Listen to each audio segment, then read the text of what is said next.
상업등기법은 회사의 법적 정보를 공시하고 이를 통해 거래의 안전과 법적 신뢰를 보장하기 위한 절차를 규정한 법입니다. 회사를 포함한 상인들이 이 회사는 이렇게 존재해요 라고 세상에 공식적으로 자신을 드러내는 절차를 규정한 법이며 회사 설립, 본점 이전, 이사의 변경, 해산 같은 중요한 사항들을 상업등기부라는 공적인 기록에 남겨서 누구나 확인하고 믿고 거래할 수 있도록 해주는 제도라고 할 수 있습니다. 우리가 어떤 회사와 계약을 하려 할 때 그 회사가 실제로 존재하는지, 대표자는 누구인지, 자본금은 얼마나 되는지 등을 어떻게 확인할 수 있을까요? 바로 그 정보를 공적으로 증명해주는 것이 상업등기입니다. 상업등기법은 회사와 상인이라는 법적 실체에게 사회적 신뢰를 부여해주는 공시제도이며 시장 질서를 유지하는 기둥 같은 법입니다.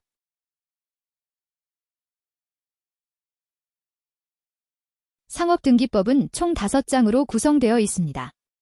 먼저 제1장 총칙에서는 상업등기의 목적과 기본 용어를 정의하고 등기의 접수 시기와 효력 발생 시기에 대해 규정하고 있습니다. 제2장 등기소와 등기관에서는 등기소의 관할 구역, 업무 처리 주체로서의 등기관, 그리고 등기소 기능이 일시적으로 중단되었을 때의 조치 등에 대해 규정하고 있습니다. 제3장 등기부 등에서는 등기부의 구성 방식과 보존 방법, 등기부의 열람이나 등기사항 증명서 발급 절차, 전산자료 활용 등에 대한 내용을 담고 있습니다. 제4장 등기 절차는 상업등기의 중심이 되는 절차적 내용을 다루고 있는데요. 등기 신청의 원칙, 신청인의 자격 요건, 등기의 각하 사유 및 정정 절차 등을 상세히 규정하고 있습니다. 마지막으로 제5장 이의 신청 등에서는 등기관의 결정에 대해 이의를 제기할 수 있는 절차와 그에 따른 법원의 결정 및 항고 가능성에 대해 설명하고 있습니다. 즉, 상업등기법은 상업등기의 목적과 절차, 관할과 행정운영, 그리고 권리 구제까지 포함하는 상업등기 실무 전반을 체계적으로 규율하는 절차법입니다.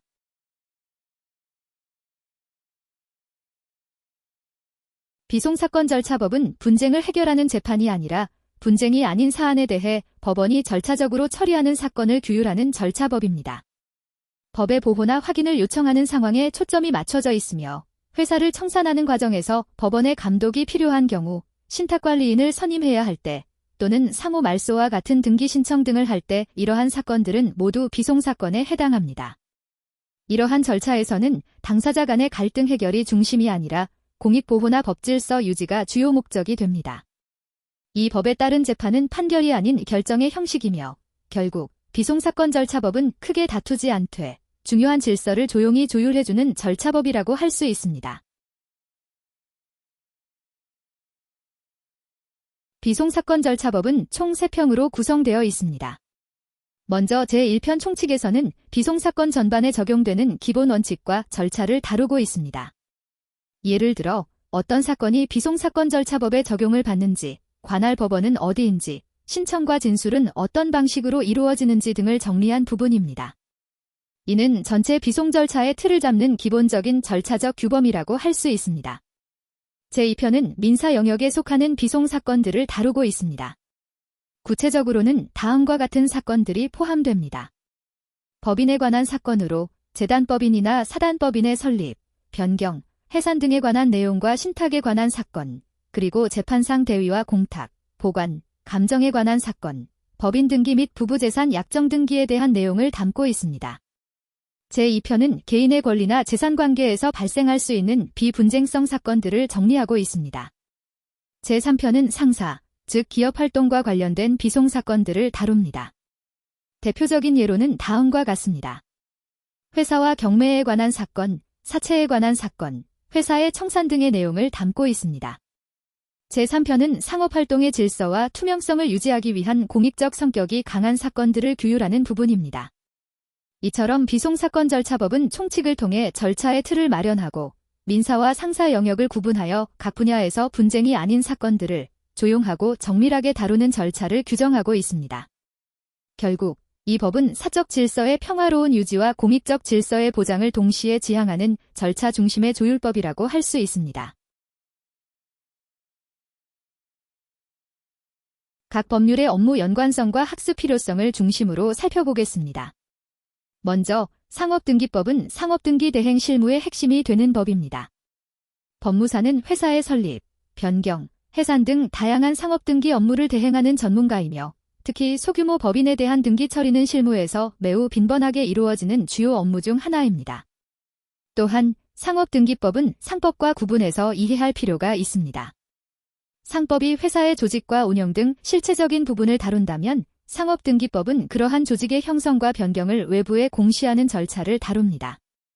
실무에 정확하게 적용하기 위해서는 이처럼 절차 중심의 법인 상업등기법을 별도로 학습하는 것이 필수적입니다. 다음으로 비송사건 절차법은 비송사건에 대한 법무사의 대리권과 실무 능력과 직결되는 법입니다. 비송사건은 분쟁을 해결하는 소송이 아니라 법률적 지위를 확인하거나 정리하는 사건으로 이러한 사건에서 법무사는 당사자를 대리하거나 필요한 서류를 작성하는 역할을 맡습니다. 비송사건은 민사소송과는 전혀 다른 고유한 절차와 판단 기준을 가지고 있기 때문에 해당 절차법에 대한 정확한 숙지 없이 실무를 수행하게 되면 법적 오류가 발생할 위험이 큽니다. 특히 법무사는 이러한 비송 절차에서 필요한 신청서, 확인서, 의사록 등의 문서를 직접 작성하는 실무를 수행해야 하기 때문에 비송사건 절차법의 이해 정도가 곧 실무의 정확성과 직결됩니다. 이 법률은 법무사의 실무 역량의 근간이 되는 절차법이므로 이를 학습하는 것은 곧 법무사로서의 실질적 자격을 갖추는 첫걸음입니다.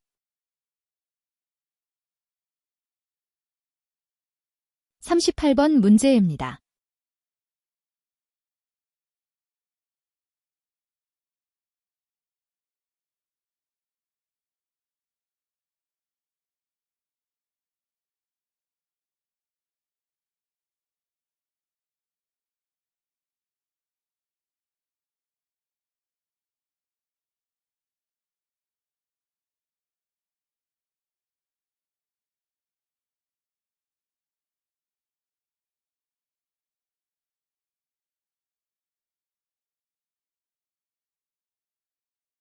이번 시간에는 주식회사의 신주 발행 시 신주인수권을 가진 주주가 신주인수권을 포기한 경우 변경등기 신청서의 신주인수 포기서 첨부 여부에 대한 선례입니다. 먼저 용어 정리와 신주 발행 절차 기본 흐름을 먼저 설명드리겠습니다. 신주란 회사가 새로 발행하는 주식입니다. 신주인수권은 회사가 신주를 발행할 때 기존 주주가 지분 비율에 따라 우선적으로 인수할 수 있는 권리를 말합니다. 실권주는 신주인수권이 있었던 주주가 그 권리를 행사하지 않아서 남게 된 주식을 실권주라 합니다. 신주 발행 절차로는 회사가 신주를 발행할 때는 신주를 얼마만큼 어떤 조건으로 발행할지를 이사회 또는 주주총회의 결의를 통해 결정합니다. 원칙적으로는 주주총회에서 결정하지만 정관의 이사회의 권한 위임 규정이 있는 경우에는 이사회가 결의할 수 있습니다. 그 다음 신주를 어떤 기준일에 누구에게 배정할지를 알리는 배정일 지정 공고를 실시합니다. 이는 이날 기준으로 주주명부에 등재된 주주에게 신주를 배정하겠다는 공지입니다. 이어 신주인수권자에게 일정 기한 내에 인수할 것을 알리는 최고 절차가 이루어집니다. 만약 이 기한 내에 인수하지 않으면 그 권리는 실권됩니다. 정해진 기한 내에 주주는 청약서를 제출해 인수 의사를 표시하고 회사는 이에 따라 주식을 배정합니다. 이후 주주는 인수한 주식에 대한 대금을 납입하게 되며 이는 회사의 자본금으로 편입됩니다. 마지막으로 자본금의 변동이 생겼기 때문에 회사는 관할 등기소에 변경 등기를 신청함으로써 신주 발행 절차를 마무리하게 됩니다.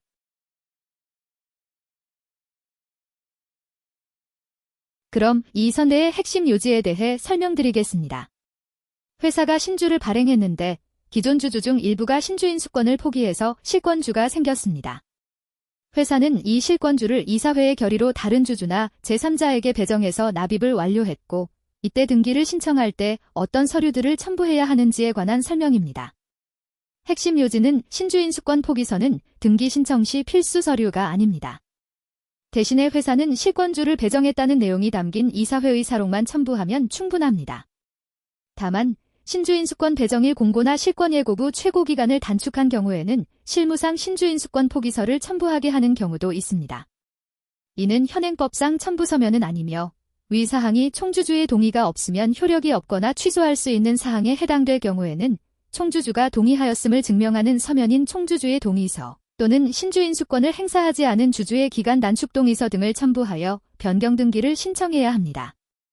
이처럼 신주인수권 포기서 자체는 등기 신청서의 필수 첨부 서류가 아니지만 신주 발행 과정에서 총주주의 권리에 영향을 주는 절차적 단축이나 변경이 있었다면 총주주의 동의 여부를 명확히 증명할 수 있는 서면을 준비하는 것이 중요합니다. 실무에서는 형식적 요건을 넘어서 절차의 정당성과 주주 권리 보호를 함께 고려하는 태도가 요구됩니다. 오늘도 시청해주셔서 감사드립니다.